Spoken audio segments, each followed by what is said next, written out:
So we are going to start the topic.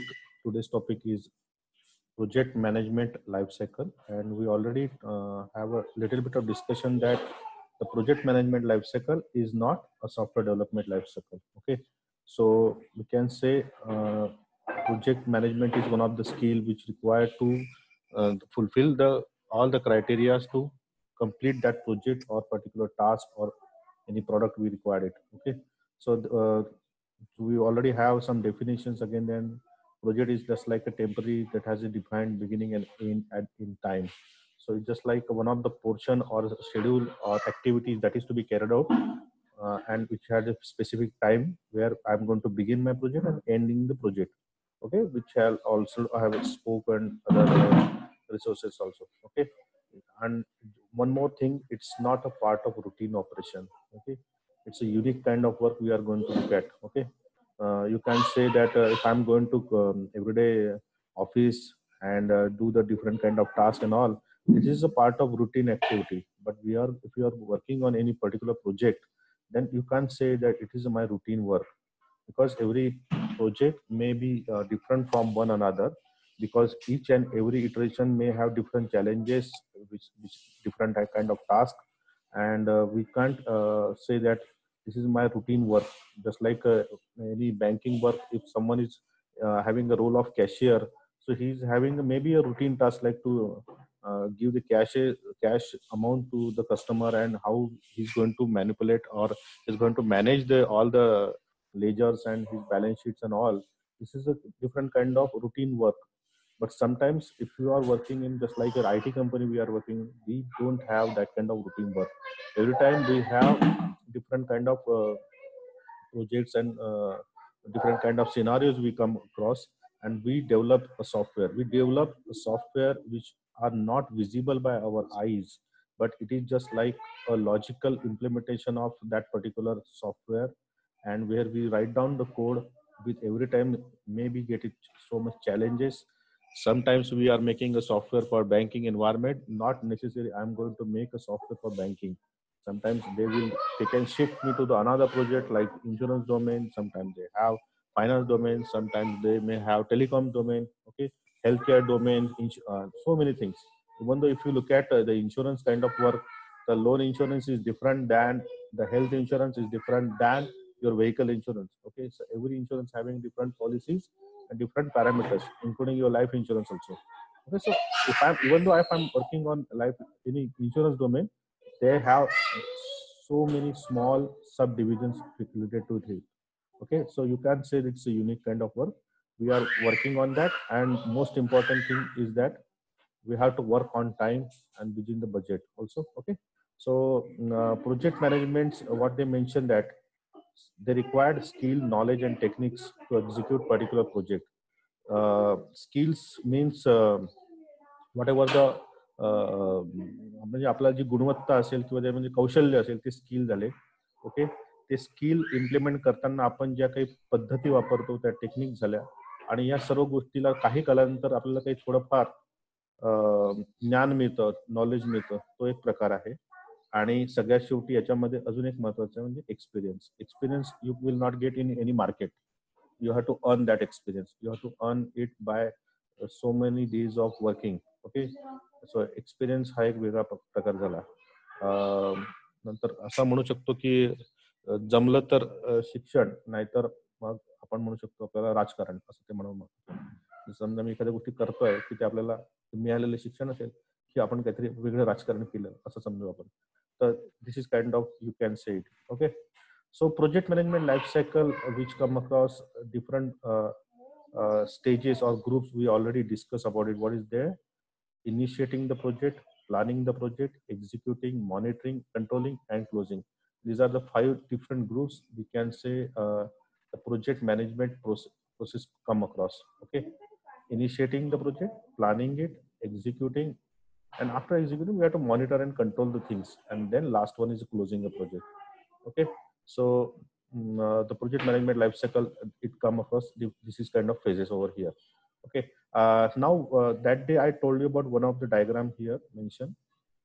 You can able to see this is a project management life cycle diagram. I take it out I don't remember the book name in that time. I think couple of years back or 3 years back, I draw that diagram in my one of notebook, and this is a diagram I get it, that project management life cycle.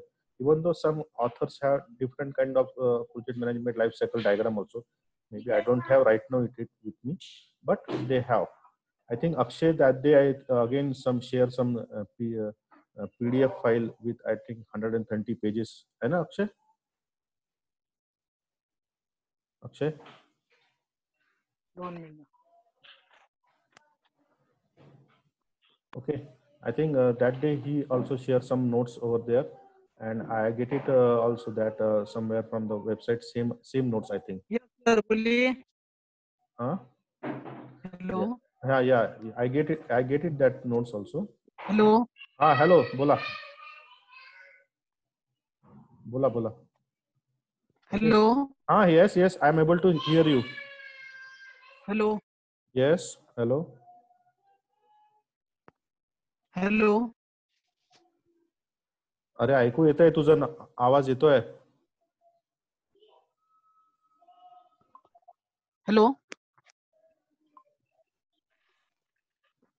बाकी लोकांना त्याचा आवाज ऐकू येतोय का? Hello. Okay, mute yourself, no problem. Okay. Project, they also have some different definition, constraints and all. This is also part of project management activity. Okay. So project management having different kind of project, you can say the notes for it. We are also having some notes for it. So these are the different notes we get it also from Akshay, also get it, and I search it on some other websites also. Okay. So as we discuss about it, the most important part is that project management life cycle having the 5 different groups: initiating, planning, executing, monitoring, and controlling of the project. Okay. But for the matter, we are looking to look at first of all this diagram. Okay, maybe it is a diagram, maybe not. It may be different from other authors also. What is that dimension? It's environment factors we are going to make a project. Okay, so in that case, we get it. Some organizations supports and all, and project information we get it. We require system, we require information, we require human resource. These are the things we require. Okay, when we are going to make a project, we require that kind Hello. of things. Yes. Hello. Yes. हा sir, life cycle व्यवस्थित नाही दिसत आहे. Screen ते एक JPG format मध्ये होती, ती सेव्ह केलेली माझ्या नोटबुक मधनं, त्याच्यामुळे ते आहे तसं दिसतंय. ते मी ते ड्रॉ नाही केली आहे. आता दिसाली ना? चालतं, ठीक आहे. आता दिसतंय का? हो. ओके. एंटरप्राइज एन्व्हायरमेंट जे आहे, आपल्याला जे प्रोजेक्ट एन्व्हायरमेंट वगैरे जेव्हा मिळतात, तेव्हा आपल्याला प्रोजेक्टच्या माध्यमातून जेव्हा काही गोष्टी मिळतात, तेव्हा ह्या एन्व्हायरमेंट फॅक्टर्स मधूनच मिळतात. त्याचं ऑर्गनायझेशन मधून आपल्याला प्रोजेक्ट मिळतो, त्याच्यानंतर आपल्याला इन्फॉर्मेशन मिळते. त्या मॅनेजमेंटचं ते एक असतं की ते आपल्याला ह्युमन रिसोर्सेस अवेलेबल करून देतात, हे तुम्हाला याद दिसतं. आणि ऑर्गनायझेशनचे स्वतःचे काही ऍसेट्स असतात. ओके, स्वतः काही त्या ऑर्गनायझेशनला एक स्वतःचं अस्तित्व राहते, किंवा आपण ऍसेट म्हणण्यापेक्षा करायला त्याच्याकडे असलेली साधन संपत्ती. नुसती साधन संपत्ती हा एक ऍसेटचा पार्ट नाही. म्हणजे माझ्याकडे बिल्डिंग आहे, पैसा आहे, म्हणजे हा ऍसेट नाही आहे. त्या कंपनीच्या प्रोसिजर आणि पॉलिसीज सुद्धा मॅटर करतात. ओके, त्या कंपनीच्या, आता जसं आपण या ठिकाणी तुम्हाला दिसत असेल थोडंसं, ऑर्गनायझेशन याच ठिकाणी फोकस करा फक्त. Organization, process, asset. त्या ऍसेट मध्ये बिल्डिंग असणे वगैरे नाही प्रकार, तो तर एक पार्ट आहे ऍसेटचा आपल्याला ऑर्गनायझेशन मध्ये असलेला.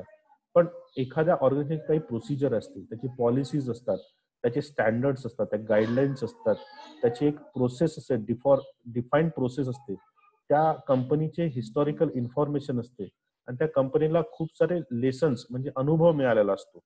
आता तुम्ही असं म्हणाल की if I have to work with any company, if I have two different choices in front of me, suppose I have one offer from TCS or Tata Group, and if another offer if I have from United Beverages Vijay Mallya Group, okay, so which one I will choose? Both are giving the same package also me. But what in that case I will look at the how the organization have is asset. Tata ग्रुपचं एक अस्तित्व वेगळं आहे आणि त्या विजय म्हणजे माणसाने दोन्ही प्रकारे पैसा कमवतात. मग तुमच्यासमोर काय उद्दिष्ट असायला पाहिजे? पैसा दोघंही कमवला. नारायण मूर्तीने पण पैसा कमवला आणि विजय माल्याने पण पैसा कमवला. पण दोघांचे एक वेगवेगळे उद्दिष्ट वेगवेगळे पॅरामीटर्स होते. तर आपल्याला कुठला चूज करायला आवडेल हे महत्वाचं आहे. तर हे कंपन्यांचे ॲसेट्स असतात. जेव्हा तुम्ही एखाद्या कंपनीमध्ये काम करता आणि तुम्ही तुमच्या कंपनीचा टी शर्ट घालून किंवा त्या कंपनीचा एक आयडी कार्ड घालून जेव्हा फिरत असतात आणि तुम्ही तुमचे बिहेवियर तुम्ही समजा बरोबर नाही ठेवले बाहेर, तर लोक तुम्हाला ओळखत नाही पण तुमच्या गळ्यात असलेल्या त्या आयडी कार्डला ओळखतात. तुम्ही घातलेला जो टी शर्ट आहे TCS किंवा टाटाचा तो ओळखतात. मग अशा वेळेस लोक नाव काय ठेवतात ते बघा, TCS चे एम्प्लॉई कसे करतात. त्याच्याने नाव तुमचं बिलकुल खराब होत नाही, त्याच्याने नाव त्या कंपन्यांचं खराब होतं. कारण त्यांना असं वाटतं की ह्या कंपनीमध्ये लागलेले जे लोक आहेत एक वेल कल्चर्ड, वेल मॅनर्ड आणि समाजात म्हणजे एक आदर्श निर्माण करणारे लोक आहेत. अशा प्रसंगामध्ये असं त्यांनी अस्तित्व मिळवलं असतं. हे तुम्ही कळू शकता की तुम्हाला हे ऑर्गनायझेशन जेव्हा तुम्ही एखाद्या कट्ट्यावर बसले असाल आणि तुम्ही चव्हाट्या करत असाल आणि तुम्ही काहीतरी हुल्लडबाजी करत असाल किंवा तुम्ही समाजामध्ये एक वाईट गोष्टीचे उदाहरण देत असाल, तेव्हा तुम्हाला ते पर्सनली ओळखत नाही. तर ते असं ओळखते, अरे या मुलांनी JSPMचा शर्ट घातलाय का, बघा हे JSPMचे पुढे असेच असतात, म्हणजे त्यांच्याबद्दल असं काही म्हणजे असं आपल्याबद्दल वाटेल तेव्हा खूप वाईट वाटतं. तसंच सेम गोष्ट त्या कंपन्यांची पॉलिसीज एक इतके वर्षांनी बनवली असते, इतके वर्ष त्यांनी केलं असते. हे सर्व गोष्टी तुम्हाला या ऑर्गनायझेशन प्रोसेस ॲसेट कडनं मिळाल्या असतात. त्याच्यात प्रोसिजर असतात, त्या कंपन्यांची पॉलिसी, सिंपल मेडिकल पॉलिसी जरी पकडली आपली कंपन्यांची, तर टाटा सारख्या ग्रुपमध्ये, माझा भाऊ टाटामध्ये काम करतो म्हणून म्हणतो तुम्हाला की टाटा सारख्या ग्रुपमध्ये नुसतं मुलगा, बायको, पोरं यांच्यासाठीच मेडिकल पॉलिसी नाही, आई वडिलांसाठी सुद्धा तशी त्यांनी पॉलिसी करून ठेवलेली आहे. त्या परिवारच्या काही लोकांना काही झालं असेल तर त्याचं मेडिक्लेम पॉलिसी टाटा ग्रुप स्वतः बिअर करतं. तुम्हाला तिथे जाण्या येण्यासाठी फ्री ऑफ कॉस्टमध्ये गाडी मिळते. तुम्हाला हाऊस रेंट अलाउन्स पण मिळतो. समजा हाऊस रेंट अलाउन्स नसेल मिळत तर त्यांची स्वतःची टाउनशिप राहते, तिथे तुम्हाला राहता येतं. त्या शाळेमध्ये त्यांनी शाळा सुद्धा काढली असते, म्हणजे त्या कंपन्यांच्या एम्प्लॉईला त्यांच्या मुलांना ती शाळेत ऍडमिशन मिळू शकते. ती शाळा सुद्धा स्टँडर्ड लेवल CBSE किंवा ICSE पॅटर्नची राहते. त्यामुळे तिथे एक वेगळा कल्चर. जसं धीरूभाई अंबानीची स्वतःची, अनिल अंबानी यांचे स्वतःचे स्कूल्स पण आहेत, टाटाचे पण स्वतःचे स्कूल्स वगैरे राहतात, बिर्लाचे आहेत, महिंद्रा अँड महिंद्रा ग्रुपचे. तर तशा टाईपचं त्यांनी स्वतःची पॉलिसीज आणि स्टँडर्ड्स आणि गाईडलाईन्स ठेवलेले आहेत. त्यांच्याकडे ती स्वतःची वेगळी इन्फॉर्मेशन असते, स्वतःचा एक ॲसेट असतो. तर ह्या सर्व गोष्टी त्या कंपन्यांमध्ये असतात. तर what is that, these are all the things comes to our side, not only the project but different kind of policies also. So this is initiating the process group. Okay, so these are the groups where they initialize the project, where they involve the initial stage of the project and they have to make a project. Okay, now what is that? Project initiator or a sponsor, this is another thing. तुम्हाला इथून बरोबर दिसत नसेल, blood दिसत असेल तर या ठिकाणी प्रोजेक्ट इनिशिएटर आणि स्पॉन्सर आहे. ऑब्व्हियसली एखादा प्रोजेक्ट मिळतोय म्हणजे टाटा काही स्वतःसाठी प्रोजेक्ट करत नाहीये. त्यांनी समजून घ्या TCS ला बँक ऑफ इंडियाचा मिळाला प्रोजेक्ट, बँक ऑफ महाराष्ट्राचा प्रोजेक्ट मिळाला, बँक ऑफ अमेरिकाचा प्रोजेक्ट मिळाला, that kind of these are the different projects they get it. But sometimes we have to earn that project also, because suppose त्यांना एखादा मोठा contract मिळाला असेल प्रोजेक्टचा, तर तो अर्न करावा लागतो. आता जसं गौतम अदानी ग्रुप यांना भारत सरकारतर्फे सोलर एनर्जीचा 40,000 करोडचा प्रोजेक्ट मिळाला. 40,000 करोड रुपीजचा सोलर एनर्जीचा प्रोजेक्ट मिळाला. तर तो प्रोजेक्ट अर्न करावा लागतो. म्हणजे त्यावेळेला नुसता गौतम अदानी ग्रुप तिथे इन्व्हॉल्व नव्हता, तिथे टाटा पॉवर पण इन्व्हॉल्व असेल, तिथे रिलायन्स एनर्जी पण इन्व्हॉल्व असेल, बाकी लोक पण असतील. पण तुम्ही ते अर्न करण्यासाठी तुम्ही काय प्रेझेंटेशन देता आपल्या क्लायंट समोर. क्लायंट कोण होतं? भारत सरकार. त्यांच्याकडे कोणता प्रोजेक्ट होता? 40,000 करोड रुपयाचा सोलर एनर्जी प्रोजेक्ट. तर अशा प्रसंगामध्ये 3-4 कंपन्या एकत्र येतात, म्हणजे एकत्र येतात किंवा एक इंडिव्हिज्युअली पण करतात. ओके, इंडिव्हिज्युअली समजा क्लेम करायचं असेल तर मी काय काय फॅसिलिटी देतोय, कुठल्या प्रकारचं काम करतोय, त्याच्यामध्ये मी इतकी स्वतःची गुंतवणूक राहील, त्यानंतर मी तुम्हाला आउटपुट इतके दिवसात देईन, तर हे सर्व गोष्टीचं प्रेझेंटेशन झाल्यानंतर आणि देवाणघेवाण पैशाची ऑब्व्हियसली त्याच्या मागचा मॅनपॉवर स्किल मॅनपॉवर आहे का, म्हणजे हे सगळं बनवून देण्यासाठी उगाच मी म्हणतोय म्हणून असं प्रोजेक्ट करणार नाही, माझ्याकडे तशी माणसं आहेत कधी दाखवा लागेल. This are the different kind of things we have to earn it. Okay, that is a project initiation and all the things come to statement of the work and the contract related to that. Now comes over here project charter, project scope, and also what is that? First is initializing the projects. Okay, we are going to initialize that project. We are coming to that again part. What is initiating that? Here comes initiation of the project. So initiation come in that we have business case. What is business case? To make a project for particular software or something like that. Just like what you told about it, Adani Group got a 40,000 crore of project of particular uh, solar energy product. That is a business case that it. Then they have feasibility study, project charter, project team, project office, and different phases for it. So what is different planning? They have what we different phases of initiating, planning, executing, monitoring, and closing. So we start with initiation of this. In that initiation, we have business case, feasibility study, project charter, project team, project office, and phase review. So what is that project or business case? Business case, what is that? It justified the project include description of the project, a business problem or opportunity, where it also include cost and benefits of each alternative solution and recommended solution for each and every approval. तर त्याच्यामध्ये जसं समजून घ्या की एखादा छोटा जरी module बनवायचं असेल तर त्या मॉड्यूलमध्ये असलेल्या सगळ्या गोष्टीचं डिस्क्रिप्शन म्हणा किंवा त्याबद्दल का बरं आपण हा प्रोजेक्ट बनवत आहोत, तर दॅट इज अ बिझनेस केस. जसं आता तुम्हाला म्हटलं की आता एखाद्या सॉफ्टवेअर कंपनीला असं वाटलं की अरे बा आपण गुगल मीट, त्यानंतर हे software team, Microsoft team, Cisco, Webex एवढे आपण ऑनलाईन मिटिंगचं हे करतोय आणि इन्फोसिस किंवा टीसीएसला असं वाटायचं की एवढे कॉस्ट आपण त्याच्यासाठी देतोय वर्क फ्रॉम होमच्या नावाखाली, तर त्यापेक्षा टीसीएस स्वतःचं का नाही प्रोजेक्ट बनवत आहे, किंवा मग आपण त्यांचा क्लायंट पण तेच म्हणेल की तुम्ही स्वतःचं इन हाऊस का नाही बनवत. तर that is what new business case generated, that they want to build in house online meeting software which include all the things like unlimited user access, unlimited amount of time of meeting, then we can schedule the meeting, we can record the meeting. These are all the features. We can share the screen and audibility and visibility of the screen. These are the clarity of the picture. These are all the different kind of features and all. So what is your new business case generated over here? Okay, you can say it. Okay, and in that case we have to prepare a little bit of template,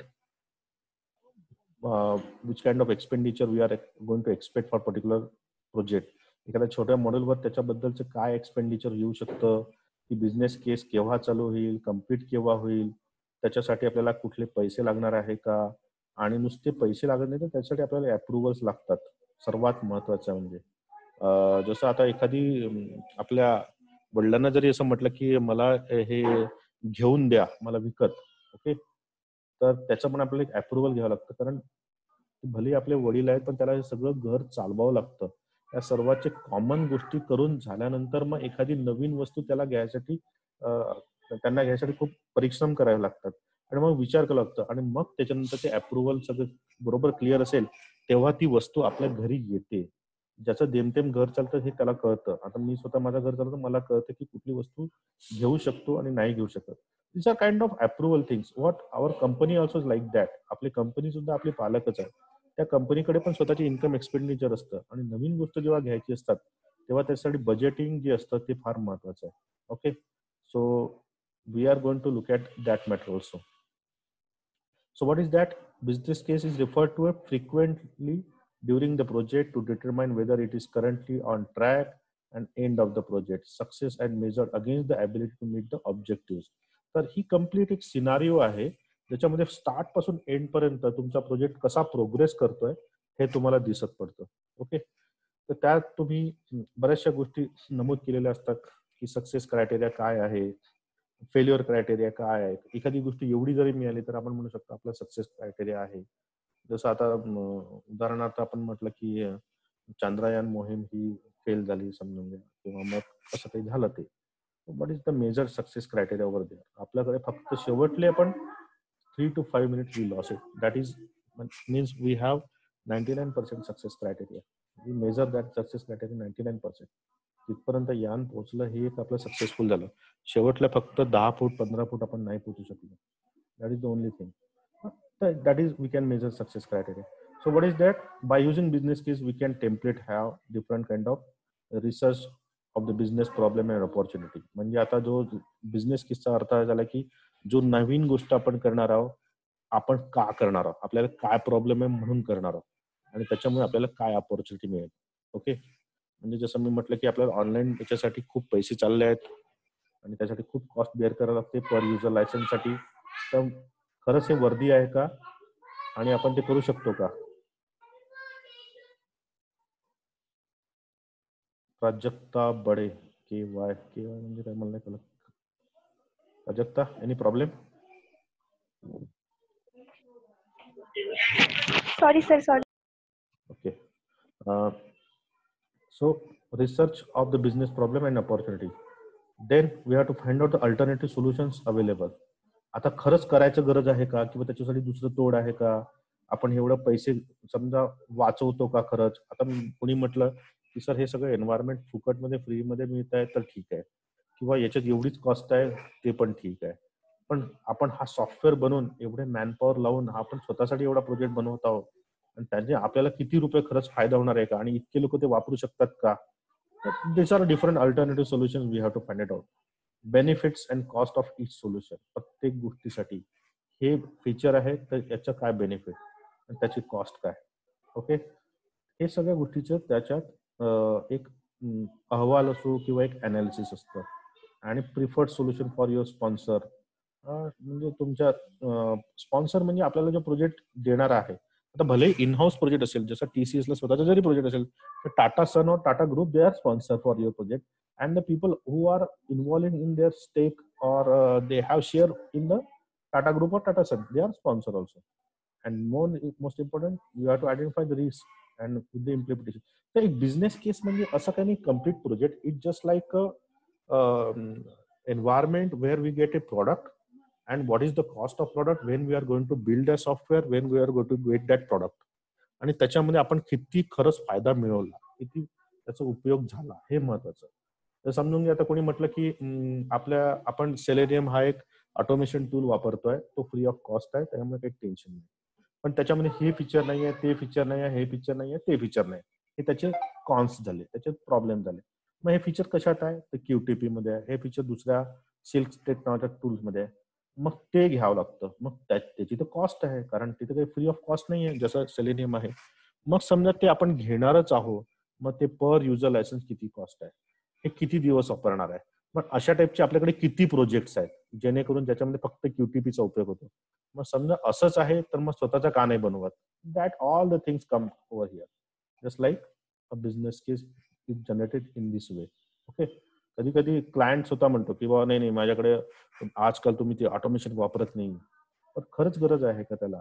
उद्या कोणी म्हटलं की माझ्या प्रोजेक्टमध्ये robotics किंवा artificial intelligence किंवा data science use नाही करत आहे, अरे पण तुमच्या प्रोजेक्टमध्ये खरंच रेकमेंडेड आहे का ते. त्यामुळे तुम्ही प्रत्येक गोष्टीचे सोल्युशन फाइंड करायला पाहिजे.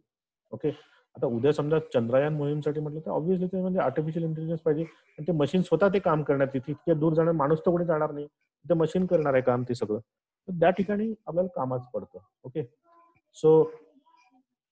so this is a templates, or you can say these are the criteria of business case generation. Okay, त्याच्यामध्ये बऱ्याचशा गोष्टी आहेत, त्यामध्ये प्रोसिजर काय आहे, जे प्रत्येक स्टेप बाय स्टेप प्रोसिजर कशी होऊन जाईल, मग त्याच्यातले काही एक्झाम्पल पण आपल्या समोर राहतील, कोणी आपल्याला गाईड करेल की मेथड कशी चूज करायची, कुठलं प्रिफर्ड सोल्युशन राहील, म्हणजे एक प्रकारे डिटेल आयडिया देत राहतील की ही स्टेप याच्यासाठी ही प्रोसिजर, ह्या स्टेप नंतर दुसरी स्टेप, ती दुसरी स्टेपसाठी ही प्रोसिजर, ती दुसरी स्टेप तिसऱ्या स्टेपवर कशी अवलंबन आहे त्याची ही चौथी प्रोसिजर, तिसरी procedure. This is all different kind of you can say documentation, or you can say it just like specification document, ते तुमच्याकडे राहील ते. Okay, So it's you can say it's one of the Bible kind of thing और hardcore any असं source म्हणू ज्याच्यामध्ये की एक महत्वाची डिक्शनरी ज्यातून आपल्याला सर्व गोष्टी आपल्याला घ्यायच्या आहेत आणि त्याच्यानंतर मग डिटेल प्रोसिजर आपण नंतर हळूहळू बनवत जाऊ. ते मूळ ढाचा आपण त्याच्यापासून म्हणतो. आणि मुख्य म्हणजे बिझनेस केसचं म्हणजे हे मला पाहिजे, याच्यामध्ये हे फीचर असेल आणि त्याचं आउटपुट असं असायला पाहिजे. That is all. म्हणजे एक सरळ एक मेन उद्दिष्ट की हा बिझनेस आपण हा प्रोजेक्ट कशासाठी करतो आणि का करतोय. ओके. त्याच्यानंतर आपण याचं बघितलं तर दुसरी आहे फिजिबिलिटी स्टडी. फिजिबिलिटी स्टडी हे फक्त एक सॉफ्टवेअर डेव्हलपमेंट लाईफ सायकलच्या पार्टमध्ये थोडंसं होतं. आणि what is that they mention it is an exercise that involves documenting the each potential solution of the particular business problem or opportunity. You have to document any small thing of the project and anything we are going to look at as a part of health. तसं आपल्याकडे feasibility study करायला पाहिजे. त्या feasibility study तुम्हाला माहिती आहे एक 2-3 प्रकारचे आहेत अनालिसिस राहतात आणि ते करावं लागतं. म्हणजे initial feasibility, detail feasibility study असा ते प्रकार आहे. So what is the purpose of that? Why to use this? To identify the likelihood of one or more solution meeting the stated business requirement. Okay. So what is, in other words, if you are unsure whether your solution will be deliver the outcome you want, then project feasibility study will help you again that clarity. म्हणजे तुम्हाला असं वाटलं की तुमच्या outcome जे आहे ते बरोबर मिळत नाही तर त्यावेळेस तुमची फिजिबिलिटी स्टडी हे कामात येऊ शकते. Okay. So what is that? During the feasibility study, we have variety of assessment methods. वेगवेगळ्या प्रकारचे असेसमेंट म्हणजे त्याचं इफ्स अँड हे प्रत्येक ठिकाणी कसं आउटपुट मिळेल त्याचं एक गोष्टीचं एक नमूद केलं जाईल. Okay. So what we get it from feasibility study? Research the business problem opportunity, business requirement documentation, different alternative solutions. Okay. Review each solution म्हणजे आता रिव्ह्यू करणे म्हणजे काय असते माहिती आहे का? एखाद्या गोष्टीवर माझं मत व्यक्त करणे किंवा मी त्याला देऊ शकतो की हे बरोबर आहे की नाही. मग समजा हे चुकीचं आहे तर का चुकीचं आहे त्याच्यासाठी अल्टरनेटिव्ह सोल्युशन काय. This are review kind. Review it's not like a blaming to your work. जसं आता मी कोड रिव्ह्यू करतोय, कोड रिव्ह्यू मध्ये काय करणार, मी तुमचा कोड वाचणार आणि त्या कोड वाचताना मी तुम्हाला एक सोल्युशन देणार की या कोडच्या ऐवजी दुसरा कोड का नाही वापरत आपण.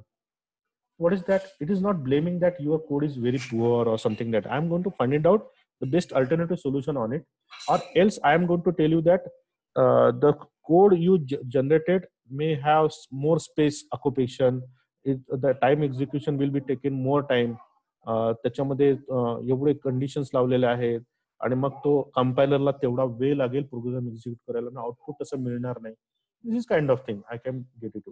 म्हणजे समजून घ्या की एखाद्याने एसक्यूएल ची क्वेरी दिली असेल आणि त्या एसक्यूएलच्या क्वेरीमध्ये तुमचं एखादी छान सिंपल क्वेरी आहे आणि तुम्हाला असं वाटलं की नाही याच्यापेक्षा ही दुसरी क्वेरी छान आहे, असं आपण म्हणू शकतो है ना. त्याला कोड रिव्ह्यू म्हणू आपण. Okay. Review of each solution. जसं तुम्हाला म्हटलं की find the largest of three numbers write the SQL query of. तर कोणाची एक वेगळी क्वेरी एसक्यूएल क्वेरी राहू शकते, दुसऱ्याची एक वेगळी एसक्यूएल क्वेरी राहू शकते. त्या दोन्हीपैकी सर्वात फास्ट एक्झिक्युशन असलेली क्वेरी कुठली आहे तर ते तुम्हाला म्हणता येईल, वापरता येईल. Okay. That kind of review you should have. Okay. म्हणजे हे मी कोड रिव्ह्यूच्या दृष्टिकोनातून सांगतोय. तर अशा प्रकारे बिझनेस केसमध्ये फिजिबिलिटी स्टडीमध्ये सुद्धा या ठिकाणी आपण रिव्ह्यू करायला पाहिजे आपल्या प्रोजेक्ट एन्व्हायरमेंटचं. Okay. Risk is very important because unless and until you are going to rectify the risk you are not going to find the solution of. म्हणजे तुमच्या प्रोजेक्टमध्ये कुठल्या प्रकारच्या त्रुट्या किंवा तुमच्याकडे लॅक ऑफ प्रॉब्लेम्स असतातच आणि त्या प्रत्येक गोष्टी तुम्ही रिस्क असते आणि तेव्हा तुम्हाला हे रिस्क तुम्ही फाइंड करायला पाहिजे आणि त्याचं उत्तर काय असेल. जसं समजून घ्या मी म्हटलं की एखादं सोल्युशन आहे याला पण त्याला हा एरर आहे, मग तो एरर कसा सॉल्व्ह करायचा. ओके. कोणी म्हटलं की ट्रान्झॅक्शन करताना एक पासवर्ड असायला हवा. काही बँकांमध्ये ट्रान्झॅक्शन पासवर्ड वापरतच नाही. म्हणजे जसं म्हणजे मी ऑनलाईन ट्रान्झॅक्शन करतोय ते मी माझा पहिला ट्रान्झॅक्शन करतो तेच वापरतोय. Okay. So in that case risk is very high. If I am going to use two step code or something like that, then my risk gets minimized. Okay. सगळ्यात मोठी risk. समजा आपण OTP शेअर केला कोणासोबत, गेला ना तुमचं सगळं काही, कामच संपलं. ओके. समजून घ्या तुमच्या वॉलेटचं तुम्ही कोड कोणाला सांगितलं असेल तर तुमचं एक रिस्क मोठी झाली. अशा खूप साऱ्या रिस्क राहू शकतात. तर अशा वेळेस अल्टरनेटिव्ह सोल्युशन काय, तर तुम्ही सर्वात बेस्ट आहे की तुमचा पासवर्ड दर 10 दिवसानंतर बदलायला पाहिजे किंवा तो असा ठेवायला पाहिजे की कोणी गेस नाही करेल. This are different solution for each risk. Okay. Preferred लोक सोल्युशन फॉर इम्प्लिमेंटेशन, म्हणजे आता एखादी गोष्ट इम्प्लिमेंट करायची त्यासाठी काय सोल्युशन राहील अँड द डॉक्युमेंटेशन रिक्वायर्ड. त्याच्यामध्ये बरेचसे डायग्राम आहे, थोडंसं ऍसेसिबिलिटी कशी करणार, आणि नंतर प्रोसिजर आहे, टेबल्स तयार करतोय आपण छोटे छोटे डेटाबेस संदर्भातले म्हणा, किंवा मग आपल्याला एक डायग्राम मिळाली पाहिजे, थोडीफार आयडिया मिळाली पाहिजे, म्हणून ते एक टेबल्स तयार करतोय. These are different feasibility study parameters और the template which have include different parameters. Okay, so what is that? The feasibility study template is a different as it include all the information need to perform feasibility study quickly and easily, which gives you guidance, ensure that all required elements of feasibility study are adequately covered and which can save your time and effort. एक प्रकारे तुम्ही जेव्हा feasibility study करता त्यामुळे तुम्हाला माहित होतं की आपण हा प्रोजेक्ट बरोबर करू शकू की नाही.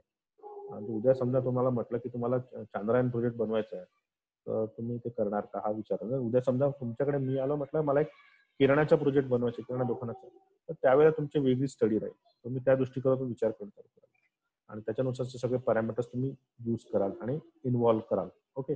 So feasibility study is another part of this project initiation. Then there is a project charter. We already have that diagram, project charter mentioned over here. Okay. इथे लिहून ठेवलेलं आहे प्रोजेक्ट चार्टर या ठिकाणी. दिसतंय तुम्हाला? हो सर. ओके. तो इनिशिएशनच्या याच्या वेळेस प्रोजेक्ट चार्टर मध्ये आता नेमकं काय? Okay. What is the project charter? It outline the purpose of the project. उद्दिष्ट काय हे आउटलाईन केलं जातं. The way project will be structured and how it going to be successfully implemented. Okay. Describe the project vision, objectives, scope and deliverable as well as stakeholders role and responsibility.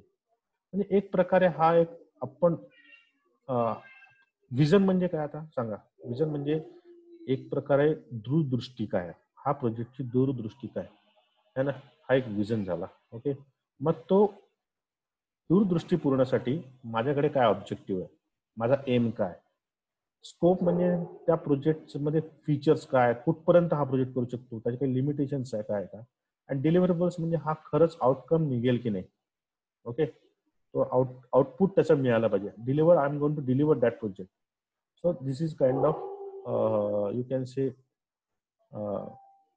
a complete documentation where I have to work on it. So what is my vision, how I'm going to achieve that, what is my objective of the project, which are the features and which are the what is the scope of the project.